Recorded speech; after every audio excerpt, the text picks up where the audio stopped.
So on Monday, May 24th, the father of Liam returned home to his house in San Jose, California.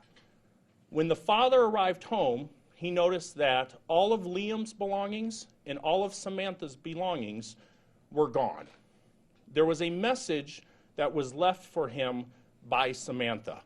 And I'm just going to quote a little bit of that message, but she specifically tells him, quote, "I'm sorry I had to do it like this." She also goes on to say that I'm going to try to get a house for Liam and I, and that we can talk about this in the future.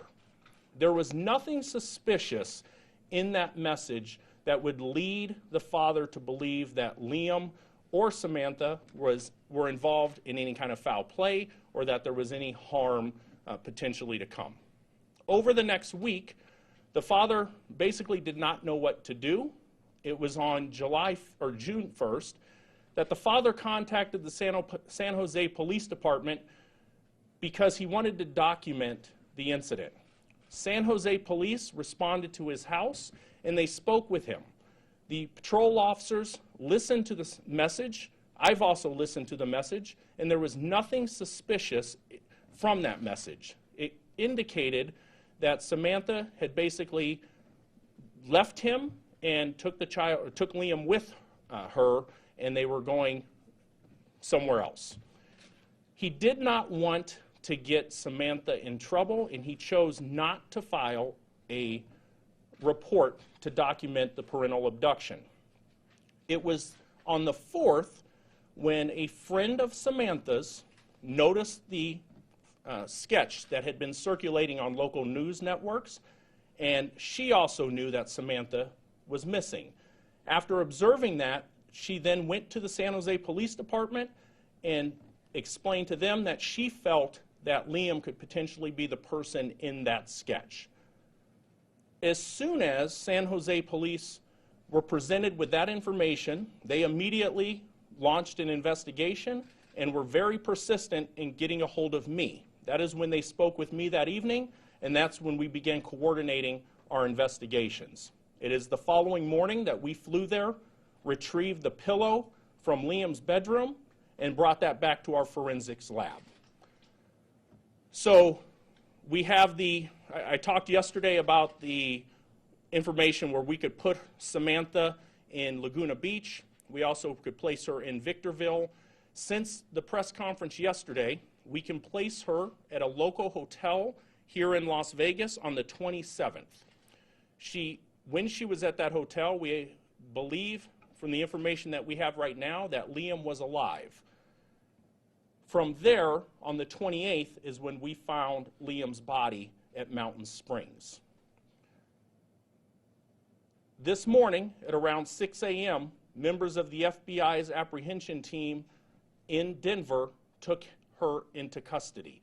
I will turn this press conference over at this point to Jeremy with the FBI.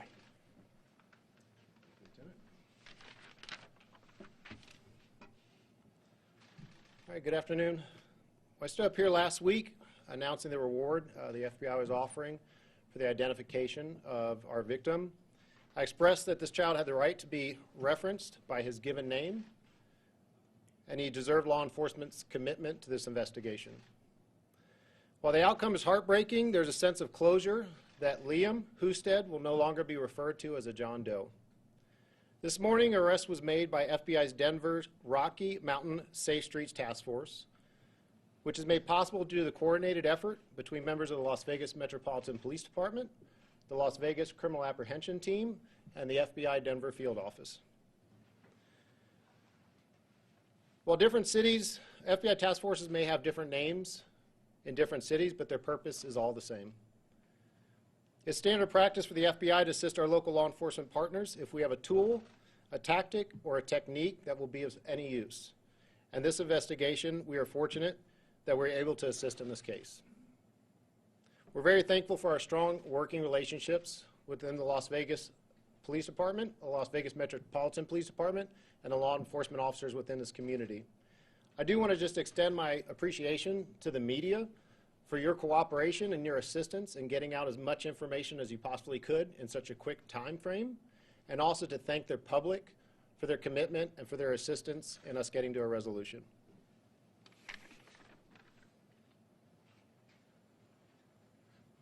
So at this point, I'll take some questions if you do have them.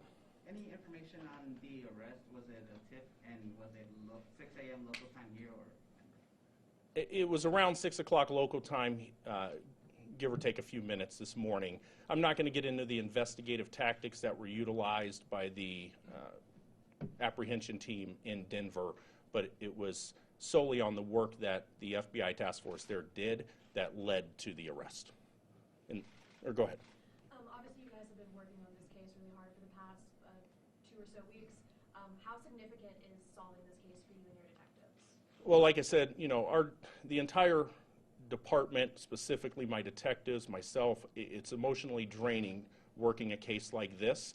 Being able to have closure and identify Liam was very important, and now that we're able to make an arrest on this case is extremely gratifying. In the back. Last we heard she was seen on the 31st at a hotel in Denver. A lot of time has passed since then. Do you get a sense of what she was doing in Denver? Was she still bouncing around the hotels? Any idea why she chose Denver as her? We don't know why she was in Denver. I know, like I said, we had her in Colorado even before the hotel room on the 31st, and we do know she was again at a hotel this morning in Denver. Why Denver, we don't know. We have detectives that are on the ground right now conducting interviews with her, and again, that's ongoing. So some of that information could come out as a result of those. Yes? Is it believed that she was alone during this last week or so? During the time that Liam was killed, we believe she was alone at that time. Lieutenant, was she also alone in Denver when she was found? She was not alone in Denver when she was found. However, the person that was taken, that she was with in Denver, we do not believe has any involvement whatsoever in this case. I have a couple of other questions. Okay, I'll come back with you, Ken. Yes. Was Rodriguez arrested peacefully? Was there any resistance or anything like that? She was taken into custody without incident. What happens to the car? Is it considered part of evidence, and what do you do since it's in Denver and you guys are here? So we are currently making arrangements. The FBI sealed the vehicle this morning when she was taken into custody. We will have that vehicle towed back to Las Vegas and processed at the LVMPD forensics lab. Ken? The person she was found with in Denver is male or female? She was with a male this morning in Denver. With one person. That is correct. So one person, a male in Denver. Had she stayed in someplace other than a hotel? That we don't know at this point. And again, we're in the process of interviewing her right now. Yes. Trying to piece this together, she went to Laguna. She was there for like a day and a half, and then came to Las Vegas and stayed, and then to Denver. It seems just like such an odd route to take. Do you have any sense of why this was her path, what her intentions were at all during this trip? It appears, and this is just our detective speculating, that she drove down Pacific Coast Highway when we have her in Laguna Beach, and then shortly thereafter she's in the Victorville area. We don't know why that route was taken. Vanessa? When you're trying to identify a body, and in particular a child like this, and you have that sketch and you're asking for information, how does that information get to other police departments, and how much do you rely on them if they do have a missing child? And I know in this case it wasn't a missing report, but how much do you rely on the other departments? Well, that information we coordinate through the National Center for Missing and Exploited Children. And I also, going back, we would also not be here if it was not the work that the National Center did. Their cooperation and their assistance is paramount in this investigation. So when that sketch is generated, that sketch is sent out to multiple agencies. But again, you're looking at a sketch. I mean, I'll tell you what I have learned over the last 10 days is how many missing children there are nationally. I was inundated with reports of missing children from all over the United States. And when I said we had hundreds of tips come in, we were going through all of those because there are so many missing children in the United States. And trying to make an identification from the photograph of the missing children, you know, it's a very complicated and time-consuming process. Yes? Do we know the relationship between Liam's father and Rodriguez? Are they married? Are they divorced? Do they going on? I believe it's a common law type marriage. They've been together for an extensive amount of time. They are both the parents of Liam. Yes. Before I ask about the reward, I'll come to Special Agent Sports on that. Will you tell us how Liam died? Right now, we're not going to get into the specifics on how he died. We do have an idea of how he died. Until the coroner releases the actual result of the autopsy, which is pending toxicology, we're not going to discuss that at this point. And just to follow up on your next question, the FBI does not disclose or discuss the results of reward, the results of the reward money. So, Is there any clearer picture of why this may have happened? as far again, we should have a little bit better idea on motive once we get the investigation continues. Like I said, we're in Denver right now. We're still following up on a lot of those leads. So. Is it too early to ask you about the special needs relationship, or the special needs of Liam?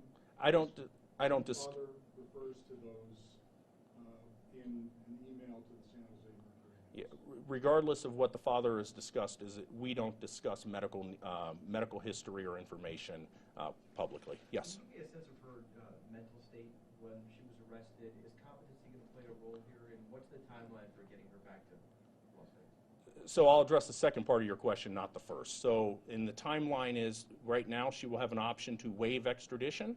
If she waives extradition, she would probably be back in Las Vegas by the end of the week. If she fights that, then we'll obtain a governor's warrant, and that could be up to 30 days. Vanessa? Do you believe that Liam may have been the victim of long-term abuse, and do you know if any child welfare agency had ever been involved with this family? There is nothing that indicates there was any type of long-term abuse whatsoever, nor any type of involvement with social services prior to that. Caitlin? I know you're not releasing the cause of death right now, but is it fair to say that he died in Vegas? Yes, we are 100% confident that he was killed here in Clark County. Specifically, we believe he was actually killed in Mountain Springs. Yes. Is there any indication between Rodriguez and Liam's father that there was any sort of domestic strife between them that would cause her to maybe take the child or anything? No, there again, and I kind of addressed that. There was nothing, obviously they've been together. I don't know their, the personal relationship as far as that, but there was nothing that indicates that. There was no prior involvement with the San Jose Police Department. So I'll take one more question. Yeah, go ahead. I know you mentioned toxicology. Was there a weapon involved in the slaying? I'm not going to answer that question specifically. Yeah, I'll take one more. You listened to the message from her significant other here. She intended on finding a house and moving out. Did you believe that message? Do you have reason to believe that she had good intent when she left? I don't know what her intent was, but I'll tell you from listening to the message, there was nothing that indicated any type of suspicion or foul play. And that's, what the father expressed as well. The father was, didn't know what to do. After the week took place, that's when he contacted the police, and then he still, again, chose not to make a report for any type of child abduction. They documented it per his request, and that's what took place there. All right. Thank you. Do you know where Samantha and Liam stayed on the night of 26th, Wednesday night? That would have been the night they were last seen in Laguna, then Victorville, presumably coming here. So again, still early on. I do know where she stayed on the 27th, so we're still working those type of things, and we eventually have those answers. Were they in a hotel or did they stay in the car? On the 27th, they were in a hotel here locally. So thank you, guys.